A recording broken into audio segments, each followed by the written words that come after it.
Hi, everybody. Welcome to your class of Financial Public Relations. So, allow me to introduce myself. My name is Dr. Ko Swetney. Nice to meet all of you, and welcome to your first class of Financial PR. Okay. Now, today, what we're going to do is I'm going to be giving all of you a very what I would call a very comprehensive introduction to what we will be doing in this semester, what you're going to expect from me. I'm not sure how many of you have seen me before, but yeah, so I'm just going to let all of you know what are some of the ground rules that are expected from this class. I'm not going to be keeping this introduction for long since this is your week one. I trust that all of you will have a great week one coming back to the campus, okay? And yeah, starting your studies all over again, right? So just as an introduction, okay, because there are some of you whom I probably have not known yet. So therefore, what I'm going to do is very simple. In order for you to mark your attendance for the very first lecture, I'm going to be asking all of you to answer these very simple two questions. Yeah, I'm going to ask you for your that. What do you think of the definitions of financial public relations, and also what is your expectation of this class? Now, okay. Now a brief outline of this class. I'm sure this is the things that most of you are most eager to know. That is with regards to the assignment as well as the expectation of this class. Okay. Now, so basically, what happens in this class is that you should have four assignment. Okay.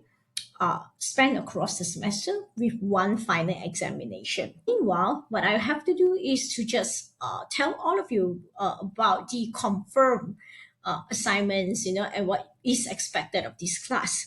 So basically, if you look at the chart that I'm presenting in the lecture slide, you do have 5% of individual analysis, 15% of investor relation quiz, um, 20% from the group comparative analysis, which is to be your final piece. So you have 20% of group comparative analysis and another 20% for group proposal and presentation. So as you can see, it's span across from week 4, 9, 10, and 12. So those are the time where you are supposed to submit your assignment, okay? So I give all of you plenty of time to prepare, starting from week 1. Week 2 onwards, when the tutorial starts, I will begin to talk to all of you and prepare all of you during the tutorial with regards to the assignments, okay? So week 4, week 9, week 10, and week 12. Those are the deadline weeks, okay, that you have to pay very careful attention to. And this is also being uploaded into your times of your assignment brief, where I have already given all of you the module information booklet so that you will know what are the topics that we will be covering in this class. And secondly, I've also uploaded the assignment brief for the assignment 1, 2, 4, as you can see here. Well, so that is your assignment, so that you know how to set your aim and get the start of the semester right. Okay. Now, so what are some of the ground rules of this class? For me, it's very simple. All of you may or may not know me, but basically, my class is all about respect. As all of you are my students, I do respect my students because all of you are adults. Everyone has something to contribute. Everyone has life experiences to share and also knowledge. So my class is all about respect. I think we can have mutual respect with each other, in the way we talk, in the way we deal with each other, as well as in the way we learn together, right? So as long as you do show respect, I think we are good. Okay. And secondly, of course, I'm here to make things worthwhile for you, to be worthwhile your money as well as your time, right? And I'm responsible for doing that, okay, to make your time worth it, so that whenever it's the lecture or the tutorial time, I'm not wasting your time nor your money. However, of course, do remember that it's your money and it's your time at the end of the day. So, of course, you are held accountable for the way you spend your money and your time with regards to this class, okay? So, I hope that all of you will take up that personal responsibility of yourself and consider this class as a form of an investment, okay, where you invest into your own future.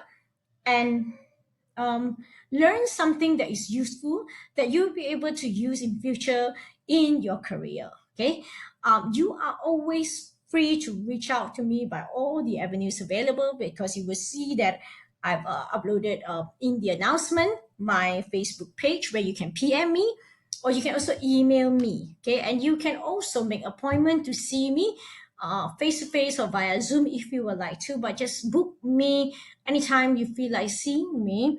But of course, be courteous and try not to have midnight nor weekend messages, so that we will respect each other's weekend as well as nighttime. Okay. And of course, in my class, I am fine with your attendance, but do remember that submission of assignments must be on time. And I'm very simple. If you do not submit your assignment on time, I'm not going to bug you, because this is your responsibility. But of course, you are welcome to submit after the deadline, but your marks will be deducted. There will be consequences for late submission. Okay. And of course, you are responsible for your own attendance record. You make sure that you know what you are doing, whether you are in the class or you're not in the class. Okay. So yeah, those are some of the ground rules of this class that I would like to establish from the beginning. But of course, it's not, this is my expectation towards you. You can also feel free to have your expectation towards me, and let me know via your expectation of this class, or maybe there are some things that you would like me to do in this class. Feel free to inform me that. Okay. Now, I do have inside the MIP some of the recommended texts for this class, and you can look through to it. Some of the things that we have are pretty old in terms of the books available. Reason being because financial PR is hard to get very good book that is very much focused on this field, even though this field is such a relevant field. But there has been many research and new articles, especially business articles, that talks about this, of which I will share with all of you as the time goes along in this class. Okay, that's in terms of the recommended text. Now, you might ask the question of what in the world is financial PR? So basically, in this class, we are learning the role of this character called the investor relation officer. So investor relation officer, simply put, is someone who deals with the investor on behalf of a company. That's why it's called the investor relation officer, okay, or IRO. Now, a IRO usually works with public listed company most of the time, but there are also other companies that might have few investors, and they have an investor relation officer to be there just to assist them in the communication with the investor. But like I said, most time investor relation officer is a work that is largely in public listed company. And what is the job of an IRO? Is basically communication. This is why you are learning it if you are a PR student. But investor relation officer communicate to the very specific group, which is the investor, and their job is to make sure that the investor know what is the company current and also future potential market value. All right. And of course, in every company, crisis can happen, bad things can happen, just like how we have the COVID-19 coming out of nowhere, right? And of course, an IRO is very crucial in times like this, because their character is defined by how they manage the bad news of the company. In another word, how do you build the confidence of the investor towards your company? Now, must every company has an IRO? Not really, but you can imagine that if there is no IRO, that means an investor or a potential investor is making a decision whether or not they should invest into your company based on information they get from outside. In another word, the company could probably lose a potential investor if, let's say, the potential investor heard something that's not so good or not so accurate from the outsider. So a company should have an IRO, because the IRO will be the one that helps the company to talk to the investor, and the likeliness of you getting the investor is higher. You see, and the IRO, the more they are good at their job, they get more investor for the company. Therefore, the price of the company share will be stable. and then the company don't have to come up with so much money of their own. So the IRO job is to maximize the company's market value. Okay, and you want to show to the people who are investing into your company that my company is worth the investment.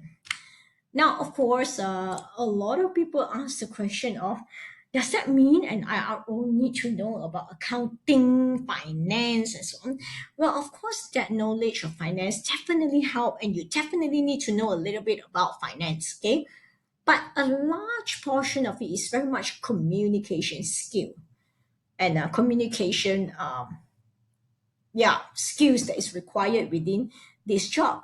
And the financial knowledge can be something that you learn along the way in your job. And of course, this is also the purpose of this class, where I give all of you some basic knowledge of business, share prices, But are we doing mathematics in this class? No, we are not. Okay, so not to worry about that. There's no mathematics in this class. Okay, now, so at the end of the day, if you look through the list of the definition, functions, and the role, or you to look carefully at the role of an IRO, do realize that they do the things that a normal PR person do. For example, creating presentation, creating press release, managing website, doing annual report. But when they manage the website, they manage the investor relation part of the website. And of course, their job is to monitor the investor, make sure the investor are happy, always talk to them, always communicate with them, and of course, to be in a very, uh, yeah, very um, alert mindset as to what is happening with the investor and what are the investor feeling or thinking, because their job will be they will report this to the management. In another word, IRO is quite an in-between person between the company and the investor. So you want to make sure the investor is happy. If they are not happy, if they have any complaints, you want to highlight it to the management. And then the management might have something that they will want you to convince the investor. So therefore you have to do it. So you see, at the end of the day, an IRO role is very much about communication. They do what a PR person do. Like I said, doing website, giving information, but it's just that an IRO is very much a very specialized field in dealing with investors alone. So that's their main role, okay? And of course, they are the contact person, the key contact person for the investment community. And they do things, for example, conferences, roadshow, earning conference call, investor meetings. Again, a very communication kind of job.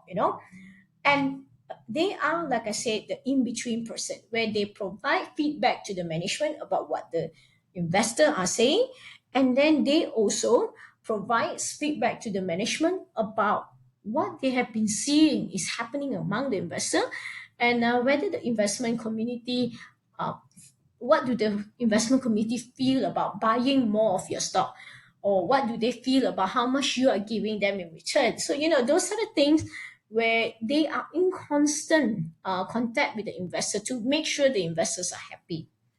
That is the main role of the IRO. Do read the slides carefully if you want to know more, right? And then, of course, at the end of the day, what is their objective? What is the objective and the goal of the investor relation officer? Their main job is to alter the investor perception of the company. So basically, like when you're trying to sell something to people, you want to make people feel that the thing that you are selling are worth the money. So that is the job of an investor relation officer, where they will try to convince the people that, hey, look, my company is worth a lot of money. And if you invest, you are doing a great choice.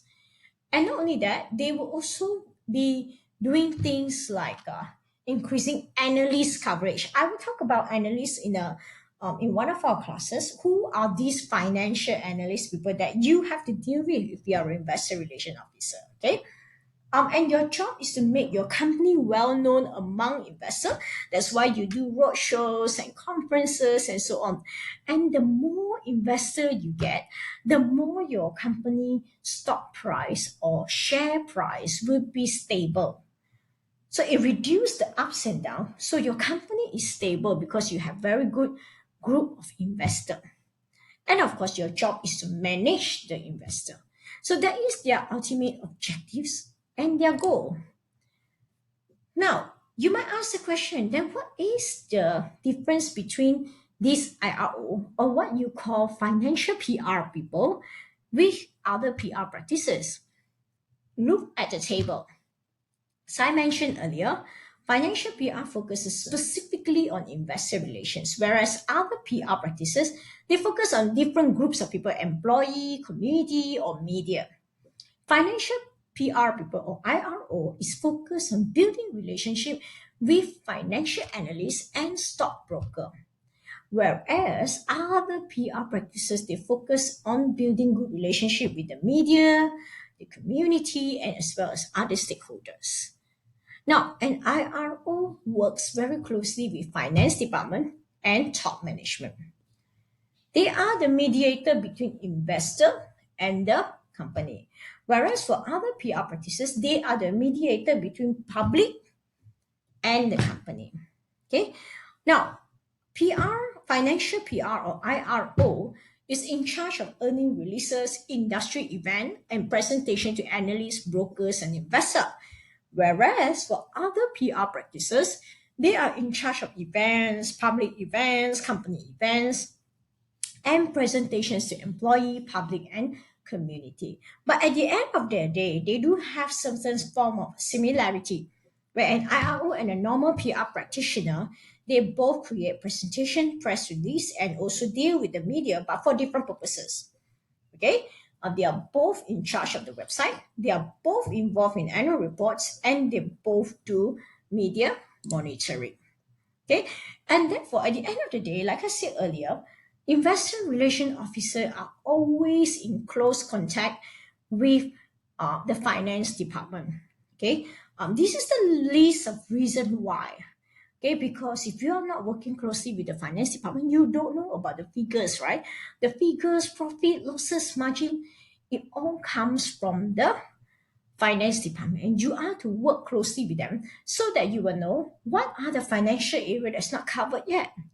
How do you convince the investor about the figures? So the accounting people will explain the figures to you.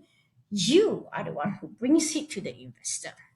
So it's a very important thing that a finance department and a communication department has a two-way communication. Okay, that is to sum up this particular first slide. Right. Now, if you would like to look more into it, you are able to look into this particular website of Malaysia Investor Relation Association, or what you call MIRA or MIRA. MIRA sounds more like it, okay? Where inside of MIRA, you will be able to see the overview, what are some of the initiatives by them, as well as the categories of the member, okay? So if you have free time, do look into their website and to understand more about what Malaysian Investor Relation Association does. Okay, so that is a very brief overview of or introduction to what we will be doing for the rest of the semester. So do make sure you complete your exercise in the Times portal to be able to qualify for your attendance for the first lecture. All right.